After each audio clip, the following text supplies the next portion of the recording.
The jugular veins are veins that bring deoxygenated blood from the head back to the heart via the superior vena cava. Structure. There are two sets of jugular veins, external and internal. The left and right external jugular veins drain into the subclavian veins. The internal jugular veins join with the subclavian veins more medially to form the brachiocephalic veins. Finally, the left and right brachiocephalic veins join to form the superior vena cava, which delivers deoxygenated blood to the right atrium of the heart. The internal jugular vein is formed by the anastomosis of blood from the sigmoid sinus of the dura mater and the common facial vein. The internal jugular runs with the common carotid artery and vagus nerve inside the carotid sheath. It provides venous drainage for the contents of the skull. The external jugular vein runs superficially to sternocleidomastoid. There is also another minor jugular vein, the anterior jugular vein, draining the submaxillary region.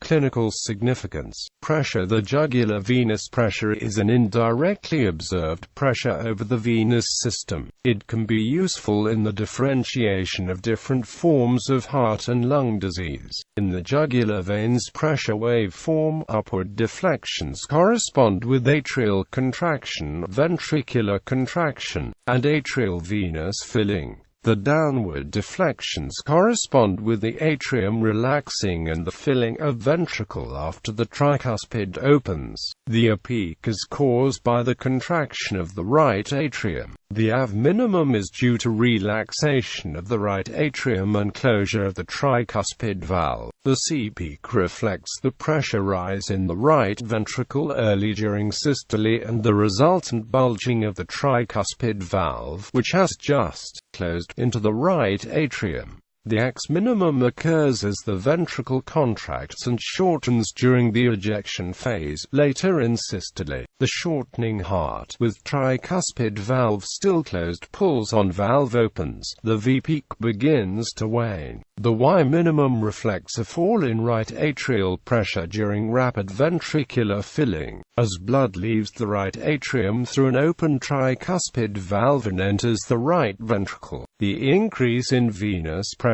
after the Y minimum occurs as venous return continues in the face of reduced ventricular filling. Idiom. The jugular vein is the subject of a popular idiom in the English language, deriving from its status as the vein most vulnerable to attack. The phrase "to go for the jugular" means to attack decisively at the weakest point, in other words, to attack at the opportune juncture for a definitive resolution, or coup de grace.